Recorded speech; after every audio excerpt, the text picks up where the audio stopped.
Hi friends.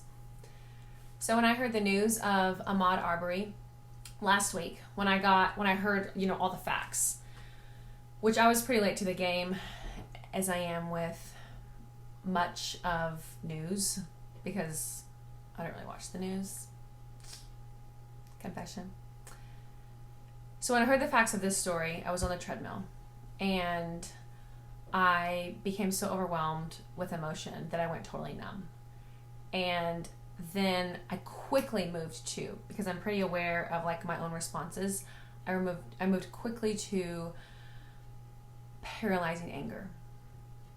So I texted my friend Rachel Connor, and she's my executive pastor, she's my boss, and she's also my friend, and she has become a guide to me in so many ways.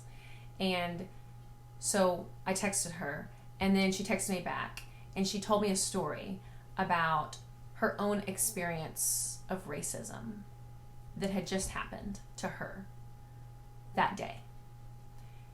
And so I picked up the phone and I called her, and she said, "You couldn't wait, could you?" And I was like, "No, I'm sorry, I couldn't wait."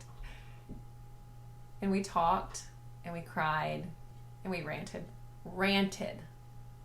And I said to her, "I'm so sorry. I'm sorry that I have been silent. I'm sorry that I have been ignorant. And I'm sorry." And I told her that I was going to tell this story. I was going to tell the story of Ahmaud Arbery. And I was going to tell it over and over again. And I told her, even if it doesn't matter, even if nobody listens or it doesn't make any difference, I'm going to tell the story anyway. And she said to me something like, "I'll tell it with you." And so out of that conversation was born this idea.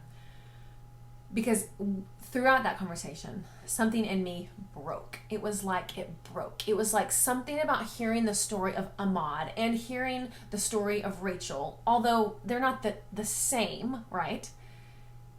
Hearing them both, hearing this global viral story in combination with the story of my friend, something broke inside of me. And I said, no more. For me, no more silence, no more ignorance, no more hiding. Even if your voice doesn't make a difference, Kelly, I'm going to tell the story anyway. I'm going to say it anyway. And so then all of this energy, create something, do something, write something. Austin Channing Brown says, doing nothing, quote, is not an option, end quote. And so this is my something. And I didn't want my something to be listening to the sound of my own privileged white voice over and over again. I'm tired of speaking and writing out of ignorance, which is what I've done.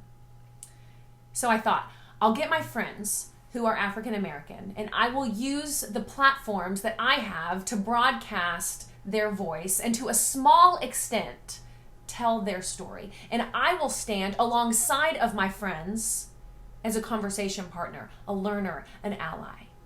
And so it's taking what sort of happened in the conversation with me and Rachel, and it's expanding it into a series where a lot of my friends and mentors and allies and people that I admire have agreed to be a conversation partner with me and have agreed to allow me to stand alongside them in telling the story of Ahmaud Arbery, the story of systemic racism in our country, the story of the history of African Americans in this country.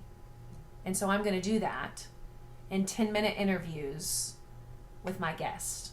And then we're going to post those interviews two ways. One in written form on Jesus Creed, which is where I write at Christianity Today. I write weekly. So we'll publish the interviews there, or a portion of them. And then I'll publish the video interviews with my friends on Facebook and Twitter and Instagram and all the things. So if you want to follow this series, you can follow that right here. So this is my goal: to stand alongside my brothers and sisters who are African American and to tell this story. These people in the series, they are thought leaders, influencers, pastors, theologians. They are mother, father, sisters, and brothers. They are all Christians. They are all active members in their churches. And they are all highly qualified to speak on these matters. So I am privileged to host these conversations. It'll go for 7 to 10 weeks. So stay tuned.